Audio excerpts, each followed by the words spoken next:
La menstruation, c'est l'écoulement périodique des règles issues de l'utérus et cet écoulement passe à travers la cavité génitale. Il s'est fait que l'acte sexuel est fait même pendant la période menstruelle. Donc c'est possible et ça s'est fait.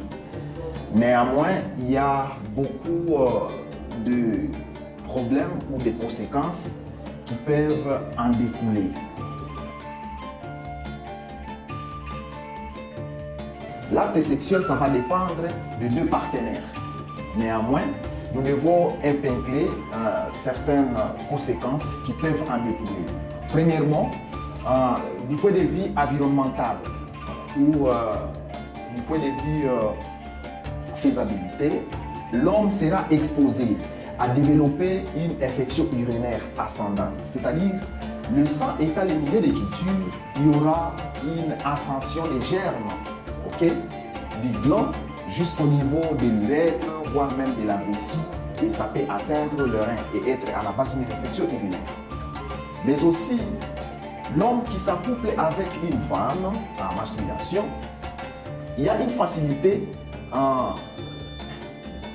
d'avoir une infection sexuellement transmissible le plus vite. Si bien que si la femme elle a une infection sexuellement transmissible, ipso facto, l'homme sera directement atteint. La femme en masturbation, et il y a des rapports sexuels durant cette période-là, il y aura une augmentation du flux sanguin ou des saignements sanguins. Si bien que ces rapports sexuels seront traumatiques et entraîner par ricochet une tendance d'augmentation des flux sanguins. Mais aussi, ça peut entraîner une endométriose, c'est-à-dire il peut y avoir risque du déplacement de l'endomètre de par son milieu de prédilection jusqu'au milieu extérieur, voire au niveau de la vessie, voire au niveau du rectum et entraîner des dysménorrhées dans la suite. Mais aussi, cet acte sexuel peut entraîner des lésions suite à la fragilité de la muqueuse. Donc, elle peut se retrouver facilement avec des lésions ou des plaies les jours qui suivent.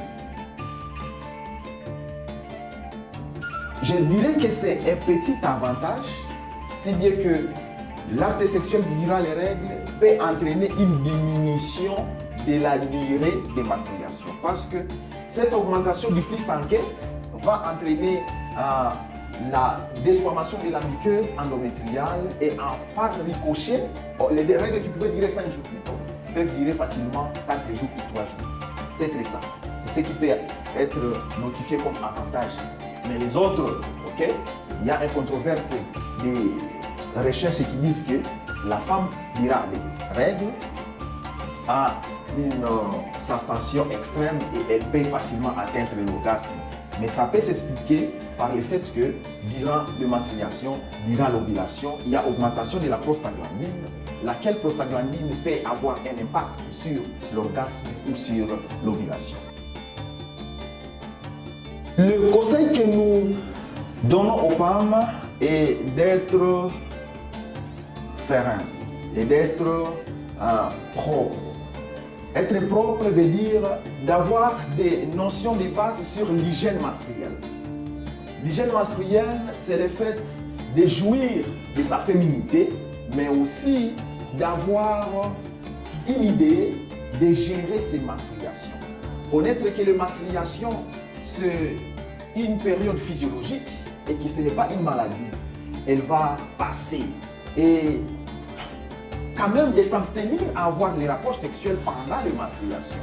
Voilà un peu. Alors, lorsque nous pesons le bienfait et les méfaits, nous voyons que les méfaits pèsent sur ces bienfaits. Et d'ailleurs, dans la culture ou dans la Bible, il est dit que l'acte sexuel pendant les menstruations, c'est interdit.